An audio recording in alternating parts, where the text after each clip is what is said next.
Hey guys, it's Mitch. How's it going? We're going in a bit of a different direction today. Usually I rip on Rob Liefeld's 90s art or stories or properties, and make no mistake, that's going to continue. But today I thought we'd take a little detour and check out some of his newer stuff. This is from 2020. This is Snake Eyes DEADGAME #1, published by IDW. This is an interesting one because, from what I understand, Rob Liefeld was very proactive about getting this series made. Apparently, Rob Liefeld was a big G.I. Joe fan when he was growing up, which makes some sense. I mean, he would have been about 12, 13 when the first line of redone Hasbro G.I. Joe figures came out. And apparently he's a fan of Snake Eyes in particular, and that I don't think should really surprise anybody. Snake Eyes was always supposed to be the coolest of the G.I. Joes. It's like, yeah, the telecommunications guy and the guy who drives the Land Rover and the sailor, those are all fine, but like, what about that ninja guy? And fast forward to, I don't know, a few years ago, I guess, and Rob Liefeld was, I suppose, discussing this with one of his kids, and his kid didn't know who Snake Eyes was, because G.I. Joe isn't really visible these days. You know, there's the comics, but that's kind of it. There's no active toy line. There was the attempts at the movies with the Retaliation or Resuscitation, or revegetation, or whatever they wanted to call that thing. And yeah, like I said, it bothered Liefeld that his kid didn't know who this was, so I'm not sure if he approached IDW about getting this series underway. It sounds like that might have been the case, and I'm not sure if IDW ever would have even thought to approach Liefeld about this.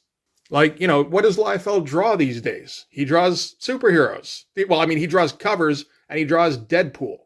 So yeah, I'm under the impression that Rob Liefeld approached IDW, which is kind of admirable, I suppose. I mean, you know, he's not going to get a whole lot out of this in terms of sales, just because IDW doesn't really do that a whole lot.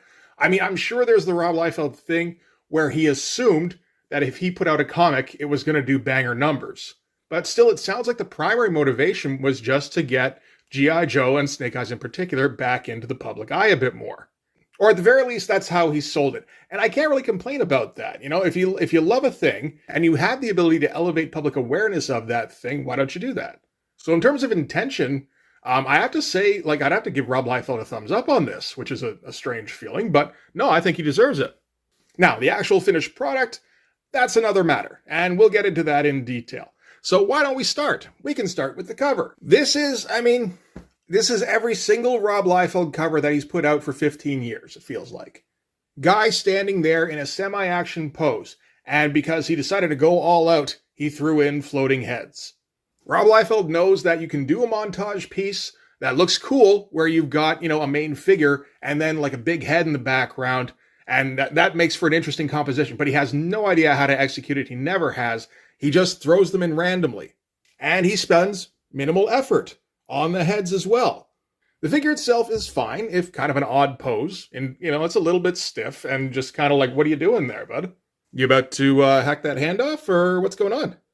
Snake Eyes has a reasonable amount of detail going on in his costume, which will not maintain over the course of the comic. He's got the usual Liefeld physique now, where it looks like he's wearing a t-shirt with a print of muscles on it. It feels like there's no mass, like there's no uneven surfaces at all on the torso here. And again, that's going to continue throughout. It's interesting how latter-day Liefeld characters have tiny legs. Or maybe that's just because he was determined to get the feet into the shot and to shut up the haters. But yeah, this is a typical Liefeld cover. I have seen him do this countless times over the last 15 years. I don't even read his books, but he's active on Twitter, and, you know, his shit gets reposted. And every time he's posting something new, it's like, yep, that's exactly the cover he drew last time, only with, you know, a slightly differently designed character. And of course, there's actually not very much drawing going on this cover at all, which is standard for Liefeld these days because he doesn't draw traditionally. I mean, he draws in pencil, although you get the feeling it's often more like breakdowns. And then from what I understand, he hands it off to the colorist from there. The colorist is the one who does the inks, and the colorist is the one who makes up all of the textures and shadows for the most part.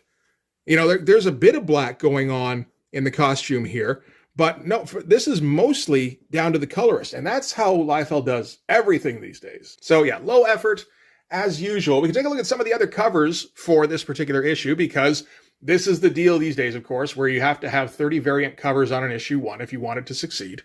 So here's another #1 cover from Rob Liefeld. It's fine. The shot's a bit more dynamic. There's even less drawing going on than there was in the one I bought. Oh, hey, what do you know? It's another guy standing amongst heads. Oh, they've got shoulders as well. That's groundbreaking. I pulled all of these off mycomicshop.com. It's just easier that way. Well, that's different. There's a whole lot more detail in there. There's a lot of black in the figure. It's a fair bit more like a composition. And, you got all the guns pointing right at them. And they don't kind of look like just nebulous shapes. I'd say that's a pretty successful one. There's another close-up. We've got all sorts of painted textures. I mean, this is probably all done in Photoshop or whatever, but still, it's well done. It looks like something that could exist in 3D space. Look at all the little detail, like the little divots on the visor and all. That's good shit. Oh, never mind. Back to a Liefeld cover. It's Snake Eyes jogging. That is exciting. And here we've actually got a Merritt Michaels cover, which looks better than any of the Liefeld covers we've seen so far. Now, that said, it is Merritt. I'm, like 60% sure he stole this pose off of something. Still, though, better cover than anything that Liefeld put up. That one's pretty good, too. Female Ninja. That's pretty cool. Whole lot of texture, whole lot of detail. I mean, I'm sure Rob loved that one. Very nice. Cool design, cool concept. This is Greg Horn. That's fine. Doing a bit of an homage to war posters. And going the other way, only with the Baroness. That is a large head for that body. Another close-up on the head. It's fine. It's stylized, and I'd say it's still more interesting than the Liefeld cover. Oh, there's another Liefeld cover. He forgot there's another character in this, so he spent 10 minutes coming up with a drawing of Scarlet. In the instant when her right arm was severed and started gushing blood. Oh, wait, no, that's her hair in an awful tangent. Oh, yeah, and the callback to the original artwork for the figure. Getting an homage to Incredible Hulk number 181. That's a nice one that I can't believe wasn't drawn by Jim Rugg. That one's pretty great. Nice lighting, super strong pose. Got the ninja design in the background there. That's some great shit. And this one, not as successful, I don't think. Feels like a slightly weaker callback to the Kraven's Last Hunt Web of Spider-Man cover. Still not bad. There's a bunch of effort in that. So yeah, that might have felt like kind of a pointless exercise, but the thing is, you compare any of those covers to the ones Rob Liefeld did. And I mean, Rob Liefeld tends to spend more time on the covers than he does on the interior artwork. And he's still outshone by anybody who did a variant cover, including Merritt. Now, that being said, had Rob Liefeld put more effort into this, had he drawn as well as he possibly could, if this was some kind of Rob Liefeld renaissance, would that improve sales at all? I kind of don't think it would. I think Rob Liefeld is a draw for exactly the number of people that he's always a draw for, and will never be a draw for anybody else. So maybe this was kind of a pointless discussion after all. Okay, so Snake Eyes Dead Game. Story and art by Rob Liefeld. Additional inks by Roelso Corona. So the inking, I'm unsure exactly of how it's done. I've been told for a while that what Rob Liefeld does these days is he scans pencils in and just has them darkened up to inks. That said, there's an awful lot of stuff in here that looks like it's done with markers. There is some varying of line weights, and I don't know if Rob Liefeld does that in pencil. Also, there's a couple of backgrounds here that I'm sure Liefeld didn't feel like he had the time to do, or the interest. So, having somebody do backup details, that's right in line with what Rob often does. He always has assistance of some kind. Script and dialogue by Chad Bowers, and the star of the show, colors by Federico Blee, because Federico is going to be doing a shit ton of drawing in this, more than Rob Liefeld will be. Okay, so we're going to start things off in Norway. 782 AD, for some reason. The story here is very obviously down to Rob. I'm pretty sure we're long past the days when anybody could tell Rob Liefeld what to draw, and he just goes home, he draws pages, he hands them in, and it's up to whatever scripter to try and make some sense out of them. From what I understand, Chad Bowers is a reasonably competent writer who has previously written G.I. Joe issues. So that being said, when your G.I. Joe comic starts out wrong with Thor, the God of Thunder, we can really only look at Rob as to why that happened. Now, there's all sorts of weird kind of semi-supernatural events that tend to happen in G.I. Joe comics. It's predominantly a military thing, but you've also got guys like Zartan, and you've got guys like Dr. Mindbender. You got the whole business with Serpentor. There's tends to be some elements of mysticism that will occasionally work their way into G.I. Joe. That said, going flat out and throwing in a Norse god just because Rob Liefeld wanted to do a different version of Thor for a day, it really doesn't work at all, not even a little bit. So Thor is being challenged by this guy here. I don't remember his name. We'll get it later on. Doesn't matter. And the big deal is that this guy has this sword, which is super powerful and can stand up against Mjolnir. The page itself, pretty unimpressive. I get the feeling Rob didn't care too much what happened on this page, even though he insisted on drawing Thor. You know, he's not putting anything into these figures, or this one here for that matter. He's letting the colors completely just fill in everything. This close-up's not too bad. He did manage to design a character that, you know, you don't have to put a whole lot of thought into, which is, again, typical of Rob. He doesn't like Rob's whole thing when he built his popularity was that he introduced a whole bunch of characters that looked like action figures. This is kind of off a discussion I had with one of the guys on my Patreon. So I'm going to be stealing his theories a little bit because it kind of unlocks something in my brain. I've always wondered why exactly people like Rob Liefeld's style or liked it back in the 90s. Because I've never understood it. I never thought it looked any kind of good. And I've flat out asked people, you know, why did Rob Liefeld's style take off? And they would just say, I don't know, man, it looks cool. Somebody posited that it was because he didn't fully know how to draw. Like he did things the wrong way. And that was, I think, rebellious in some way, which I don't really think that that's a thought that enters preteens' heads. But yeah, the theory I heard was that Rob Liefeld draws the way 12-year-olds want to draw. And he draws what 12-year-olds want to draw. So he draws characters standing straight up and down with rigid posture and showing off their entire costume, which is made up of all sorts of accessories. So, you know, naturally you get the pouches, you get the weird, gigantic golden chain that Bridge had, you get all the leg and arm straps. People have all got cyber arms or swords or impossibly large guns or weird hair. They all look like Centurions figures. And he draws them in a way that a 12-year-old would go, hey, that's the kind of thing I could draw if I could just draw a little better. Like I would draw a guy in that pose where he's either jumping or punching or standing straight up and down. And that sounded right to me. Like that focus on accessorizing and drawing like immature compositions. Because that's what most of Rob Liefeld's pages look like. Rob Liefeld has never shown any sense of storytelling or any proof that he understands the concept of what a story is. He knows sometimes you got to do close-ups on people snarling, and sometimes you pull back for medium shot, and then you do a punch page. And the action figure thing in particular rang true for me because it feels to me like Rob Liefeld draws figures that look like they should be on the box of an action figure. You see the way he draws these figures, and there's not really any sense that he understands that this is supposed to be representative of a person. Like, it's stylized, yes, but it does feel like it's more based on the anatomy of a 4-inch G.I. Joe figure than on the anatomy of a human being. Part of this is because Rob Liefeld doesn't really bother with construction very much. He doesn't usually do an underdrawing. But when he draws his poses, it feels like he's posing action figures. And I think we'll see a lot of that over the course of the issue. I'll try to point it out once or twice. But we're probably over 10 minutes into this video, and we're only on page 2, so maybe we should get back to the comic. So, that was all just backstory with Thor and Guy in Red. So now, present day, as Snake Eyes leaps out of a thing, we don't know what kind of thing. Maybe a house thing, maybe like a shed, could be a hangar. Oh, you know what? Actually, based off of drawings later in this comic, I think this might be a helicopter. Regardless of the fact that there's nothing on the outside of here that looks like a helicopter and there's no rotors. There's something up here that looks like it could be a helicopter. You know what? I'm right up by it and I still can't tell what the shit that's supposed to be. It looks like he dropped his earmuffs. Anyway, Snake Eyes jumps out of something, falls like 100 feet, and lands fine because he's Snake Eyes and he's the coolest guy in the world. He flashes back to his debriefing earlier yesterday, and then he goes back to the present where he's skipping through the forest. Okay, so the figures themselves here, pretty good by Liefeld standards. I'll say that.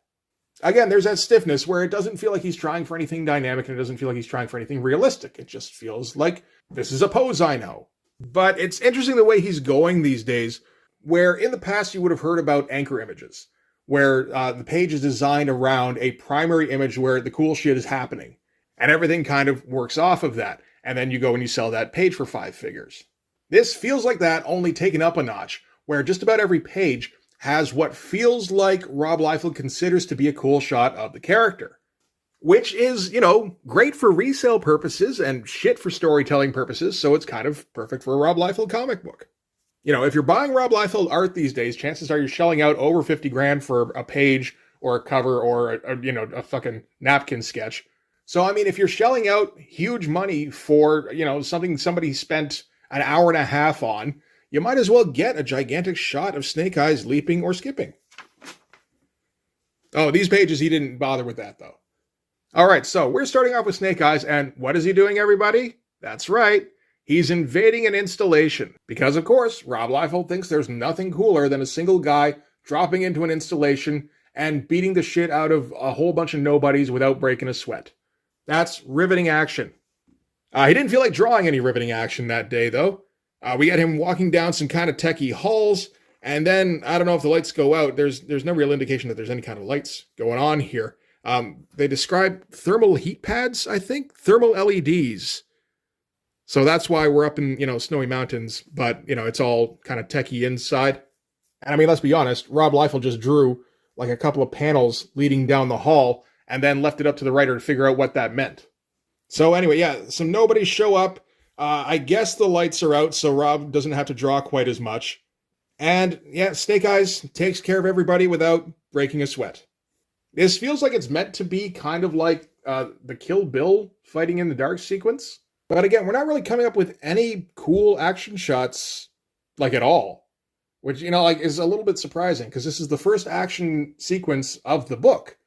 That said, I'm pretty sure Rob Liefeld just drew, like, 8 or 9 cool action pages, and then, you know, figured out how to connect them as a story, and was barely keeping it together, trying to draw the connecting pages. And that's what this feels like here. The only decent-looking shot here, I'd say, is this one. And again, that's largely down to the colorist. Rob Liefeld didn't draw much there.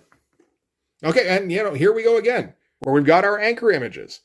We've got our tiny Stephen Platt / Frank Miller fight sequences here, which don't look cool and don't really look like real action.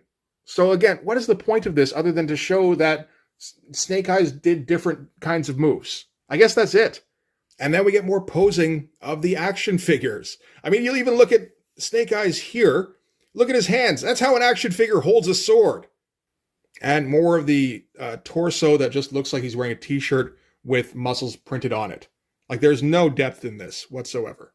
I'm not sure exactly why Liefeld draws it this way, unless, like, the backlash he got from the Captain America boob shelf page was so intense that it just kind of scarred his brain. It feels like that might be the case.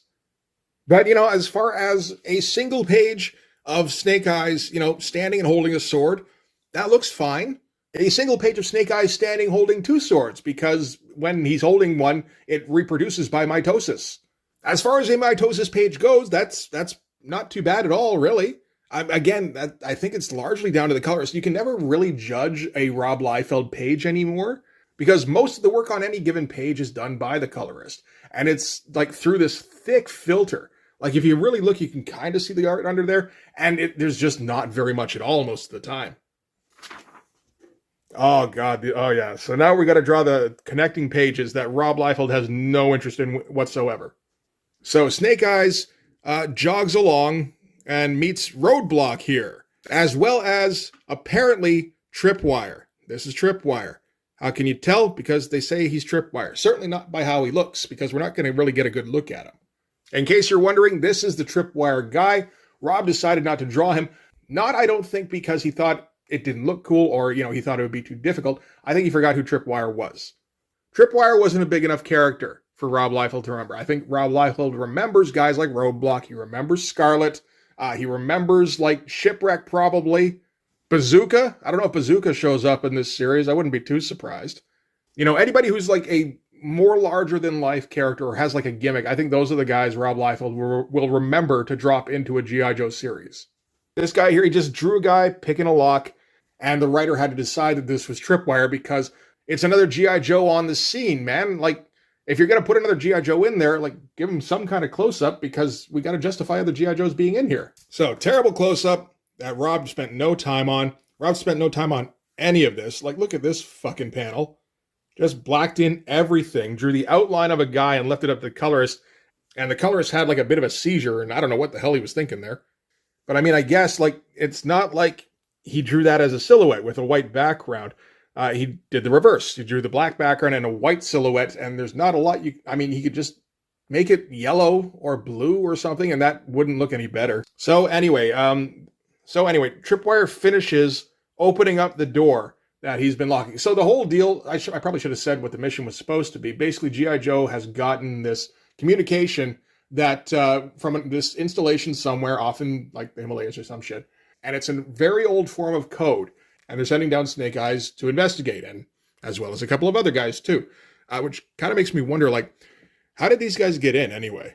Like, Snake Eyes snuck into the base, and every foot soldier on the base knew he was there and attacked him.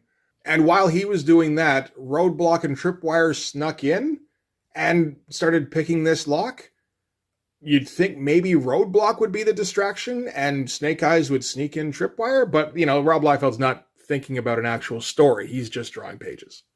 Anyway, it turns out this signal is coming from Joe Colton, the original G.I. Joe, with the original G.I. Joe lettering. And at this point, I don't know that we're really supposed to know what exactly is going on, because really nothing has been explained about what this installation is, what the code, you know, who set the code. We're not supposed to know that yet, but we don't know anything about what they're heading into. They say here they've cleared the entire installation of every foot soldier, and this is the last door they have yet to open. So they don't know exactly what's been going on. Apparently, original G.I. Joe here was kidnapped and kept in captivity, and he's been here for like a month. And this is the first time we're really learning this, because we're not going to show like a cell or anything. We're not going to show any kind of indication that they're in some sort of detention area. We're not going to make Joe here look like he's been in captivity for any kind of extended period of time. We're not really going to give any kind of context to anything, because Rob wanted to draw a giant splash of original G.I. Joe. And he wanted to draw him from a low angle so they didn't have to do any detail. And he knows that grizzled POWs have, 3 days worth of beard stubble, even if they've been kept in captivity for a month. And he didn't want to draw backgrounds, and I guess he couldn't convince his assistant to do it for him. So, we don't really know exactly what the purpose of this comic is just yet. Okay, so this is where we're going to start to get something resembling a story. Joe says they grabbed me outside Cairo a month ago, maybe longer. They start to run together. These guys knew everything, who I was, what I was good at, wanted me to translate some scroll, but I refused till they threatened to torch a nearby village. Inscriptions were older than anything I'd seen, but I cracked the thing just in time to realize how deep I'd stepped in it. And actually, that really didn't explain much of anything, and this still doesn't explain much of anything. And then he mentions DEADGAME. And Snake Eyes recognizes the word DEADGAME, and he does whatever he does. He fucking does Warrior 3, whatever this pose is, and goes sprinting off. I guess he knows a direction to go. So he arrives at some clearing where they're resurrecting the guy in red from the beginning. And he's doing a thing where he siphons off the life force of the foot soldiers that helped to resurrect him. As far as the drawings go, I mean, okay, the shot of Snake Eyes here is, I suppose, the star of the show. This is the closest we're going to get to an anchor image on this particular spread. It's fine as far as that goes. All these panels kind of suck. This page kind of sucks. The central image here of the guy in red at least isn't too bad. He went and he drew all the little mummy wraps or whatever the hell's going on him. And look at how much work the colorist is putting in on everything. And there's nothing going on this page if the colorist isn't doing his job. Putting in all these, the cloud texture here, putting in like little flecks of snow or, I don't even know, ash, smoke, something like that. Putting shadow on everything, because Rob sure as shit didn't. And Snake Eyes leaps into action. Still leaping, or leaping again. There's a lot of leaping. He hit somebody, and then he slashed. Again, we're kind of focusing on just getting that big anchor image of the guy, which, I mean, I suppose that's what this is too. It's from the back, so it's a little bit weaker. And, story or action be damned, really. This is 5 issues of look how cool Snake Eyes is. I mean, which was kind of the original point of the series, I suppose. But again, like nothing going on these pages. There, like he didn't draw anything in here. This is all negative space. This is all up to the colorist to figure out what to put behind him. A background is a wobbly line and a couple more wobbly lines. No background, no background, no background, no background. This is nothing new for Liefeld. It's just he's been leaving things up to assistants for so long now. And I feel like as the years go by, he keeps finding new things he can pass off to assistants. So by the time he actually has to draw anything, he's barely putting anything on a page. Okay, so Snake Eyes slices his way easily through the foot soldiers in not an action sequence. I mean, you think about what Liefeld used to do on X-Force and New Mutants. Like, I don't think it looked great. I think that's probably pretty clear. But, you know, there was an attempt to try and make cool-looking action sequences. And we're not doing that at all here. Like, we're not coming up with weird panel designs. We're not coming up with interesting, like, you can't even say there's poses. These are, like, mid-shots. Snake Eyes apparently moves on to the more skilled of the ninjas and doesn't, you know, have to expend any extra effort because he's the most badass guy there is. That's a character you want to read about. No cool poses, no cool action. We're not even getting a change in the fucking camera angle. And it's not like there's a whole bunch of stuff that Snake Eyes is moving through. He barely moves forward. And not a whole lot changes around him. So it's like, what the fuck is the point of this page? The point is to get the colorist paid. All right, so now we're facing off against the Red Mummy. Are we going to get his name here? Oh, it's the Grave Master. That doesn't sound like a G.I. Joe name, but sure. All right, Grave Master wants his special sword. The bad guy ninjas didn't have the special sword, so Grave Master's kind of pissed off. And then Snake Eyes jumps in and shoots him. And yeah, again, lack of effort. Like, we're not trying at all with page design here. We're not even going to the edges of the pages. Like, not even close. And not for any particular reason. Unless he thought maybe the guy was going to fill this up with text boxes, but he didn't do that. Yeah, no, this is some low-effort shit. Okay, now Rob's engaged again. This is all Rob wants to do. He just wants to draw what he considers a cool image of Snake Eyes every 3 or 4 pages. You know, I'm realizing that, you know, I started this off not quite giving Rob the benefit of the doubt exactly, but thinking, okay, you know what? Rob had good intentions when he decided to start this project, and I think that gives him, you know, a little bit more ground to stand on than usual. And as I go through it, I just get more and more mad because he just doesn't try. I mean, you know, I don't know that Rob Liefeld's ever really had a passion project. This seems like the closest thing to that, and he still doesn't give a shit when it comes to drawing it. He'll hype it up to no end, and I'm sure he was very animated when he did the pitch meeting, but like when it comes to actually drawing, Rob Liefeld couldn't give less of a shit. Interesting pose here, at least. There's a few details that kind of fuck everything up. I mean, you know, the foreshortening on this arm is pretty bad. The muscles in the chest look like they're going every which way. It looks like there's a bunch of black in the figure, but again, that's down mostly to the colorist. You can see there's a little bit of black because the way he does abs these days, if he's doing a guy standing straight up and down, he has a technique that he uses. But if he has to do them twisting in any kind of direction, he really kind of just scribbles. So Snake Eyes gets his action shot in. So opens fire on the guy and starts slashing at him with the sword. I like this treatment for the blood. If Rob drew that, I mean, he couldn't do that before, so it looks pretty good. So gets the one slash in, and Grave Master says, "Is it possible? Are you the challenger I've been waiting for?" Oh, the deal with Grave Master is that he's been sleeping for, well, I guess since like the 8th century. All right, we get another big shot of Snake Eyes punching Grave Master in the face. It's a pretty good shot, actually. This is maybe the best shot of the book. Actually looks like, you know, he's following through properly with the motion. That's although he kind of weakened it a bit by throwing in the tiny Stephen Platt figures here. You know, what would look better is like some black down here. You know, black in all the muscles behind him. It doesn't mean you got to figure out some back muscles. He tried to figure out back muscles a couple of pages ago. There, assuming that he drew this and the assistant didn't. You know, he just followed that kind of pattern again. You know, yeah, he's covered in the mummy rags, but still, Again, leaving huge spaces, just so he doesn't have to draw as much. It turns into kind of a fist fight that we don't see very well at all.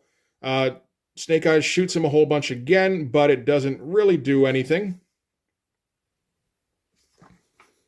And then the red guy starts taking over, which, I mean, is a twist for a Rob Liefeld comic. You rarely see the good guys in any real kind of peril. Usually the most badass guys just don't lose. So anyway, the red mummy wrappings wrap themselves all around Snake Eyes here and trap him. Again, we're getting to that weird kind of supernatural stuff that doesn't really belong in G.I. Joe. If you bought this page, I guess you did it for this shot here of the Snake Eyes figure getting thrown across the room. I guess somebody probably bought this page, but they did not get their money's worth, because that kind of looks like ass. All right, and Scarlet runs to the rescue. She gets a big pin-up shot, and she brought along Rocket Raccoon? This face is weird. Like, it's not a wolf face. It looks like Rob kind of copied it off of something, because it doesn't look like anything I've seen Rob draw before. And it looks appropriate to something, but not a wolf.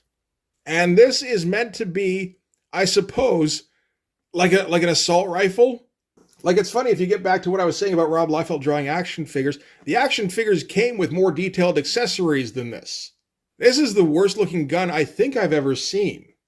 Like, it looks like he was kind of trying to go for an M16, but like more like what he remembered an M16 looked like, and then realized he didn't remember much of anything about what an M16 looked like, and then didn't try to fix it in any way, because Rob never tries to fix it in any way. Like, honestly, you'd be better off giving her a giant cable gun. Because Rob kind of knows how to draw those, and he can do those without expending too much effort. Whereas this, I think he tried to do something that was faithful to something, and it was difficult, so he gave up immediately. All right, so Red Mummy Guy gets rescued by more ninjas, gets brought up in the chopper. See, okay, this is why I'm thinking that the thing at the beginning was a chopper, because this is how he draws choppers. It's just like an oval shape, and kind of a square for where you're supposed to jump in and out. There's no details in a chopper. That looks very similar, right? Again, I'm very certain that there were G.I. Joe toys that had more details on the inside than this chopper. Okay, so Scarlet has shown up to tell Snake Eyes that he has to back off and head home, because that was the orders from command. But having seen the Red Mummy Guy, now Scarlet thinks that they should follow the Red Mummy Guy and stop him from destroying the world, because that's what he's going to do if he gets his DEADGAME sword. So our 4 G.I. Joe characters are going to stand in a pose. Rob thinks it looks good. I disagree. And they're full of resolution and grit, and they're going to follow the Red Mummy Guy. But yeah, we get all our guys standing, straight up and down, not in any kind of naturalistic way, not in any kind of cool way. They're just standing. They're character designs. And he cut them off at the knees, not so he could avoid drawing the feet. I've told you guys, that's not what the deal is. It's so that he didn't have to draw the feet side by side. We've seen what happens when Liefeld tries to draw people all standing on the same plane. It can't be done. Rob's shown over the course of this thing, he has no problems drawing the feet. He's drawn the feet on like every page here. Well, not this one. But look, there's feet. They don't look good. But Rob doesn't give a shit about that. Nothing he draws looks good. I'm sure he's a little bit self-conscious about the feet, but ultimately his Liefeldness takes over and he goes, I'm awesome. These feet are awesome. It's everybody else who's wrong. I can draw feet fine. Look at these feet. These feet look okay. And the feet don't always look too bad. Rob drawing the feet has never really been the problem. He's no worse at feet than a whole bunch of people. It's that he can't draw people on the same plane. If we extended this drawing down, Snake Eyes' feet would be down here, Scarlet's feet would be down here, Roadblock's feet would be down here, and, Colonel Mustard or whatever, his feet would be up here. And it's possible to make that look okay in perspective, except Rob has no idea how to draw anything in perspective. From what I've been told, Eric Larson once offered to teach Rob how to draw in perspective properly, and Rob turned him down because he was afraid that he would change whatever was making him popular. Like, God forbid Rob Liefeld know how to draw anything properly. So now we've got our cover for issue 2 coming up next time. It's so much more interesting, y'all. We got The Last Ronin that's coming out at the same time. That's all right. Don't give a shit about any of that. Oh, man, there's all the fucking covers for this series. Good God. I think, is this just for issue 1? No, I don't think it is. I think there's covers from later issues in here as well. But, you know, this is the way they do the covers these days. You gotta do the variants. Transformers Terminator. I find that cover kind of interesting. All right. I have never heard anything about that before. All right, so yeah, that is Snake Eyes Dead Game number 1. I didn't like it very much. I don't know if you could tell. Like, we always get to this point, and I feel like I need to justify the rant I've been on. Because, shit, there was a lot of rants in this particular video. And I don't know that I really can or even really want to. I mean, you know, ultimately, I don't particularly dislike Liefeld as a person. From what I understand, he's, you know, he can be a fun guy at conventions. He's good with fans.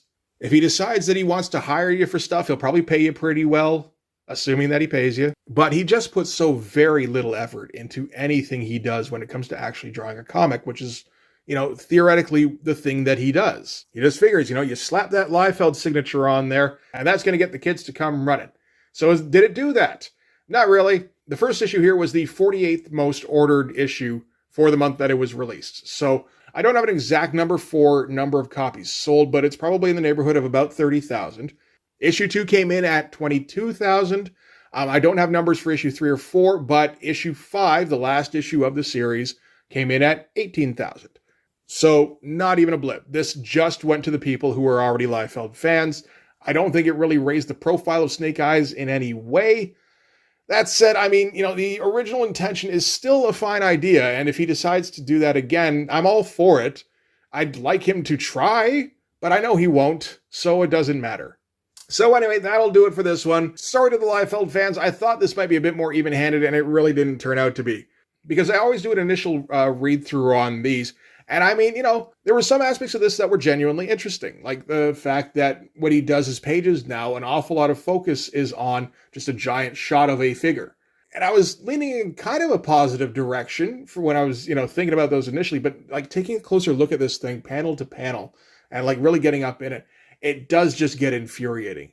That he wants to be a big figure on the comics landscape, and he wants to be known for being like this legendary creator, and he will do none of the work to get there. And we've seen that he can. His New Mutants run, it has all sorts of problems with it. It's not very good artwork whatsoever, but there is a lot of drawing going on there. Same with the first, I'd say, 3 issues of Youngblood. There's a bunch of drawing going into that issue. Same with X-Force Volume 2. Like, I'm not even at the point where I want him to draw well. I just want him to spend some time on something, and that's just the one thing Rob Liefeld will not do. Anyway, that's going to do it. Next time, I think we'll go back and check out more of X-Force Volume 2, because in the first issue, he put some time in on those pages, and I'm hoping he continues it, because I'd like to give him some props for something, even if it is in a backhanded way. Which, I mean, let's be fair, it probably will be. But anyway, that's going to do it for this one. Thanks very much for watching. If you like this video, please hit the like button. Helps with the algorithm stuff. If you want to see more, hit subscribe, and if you really want to help out, in the description, there's a link to my Patreon. You go subscribe there, that'll give you access to everything I do, so whole bunch of comic art, whole bunch of videos. You can also follow me on Instagram and DM me there for commissions. Commissions are open. So yeah, that's going to do it. Thanks again for watching, guys. I'll see you in the next one. Bye-bye.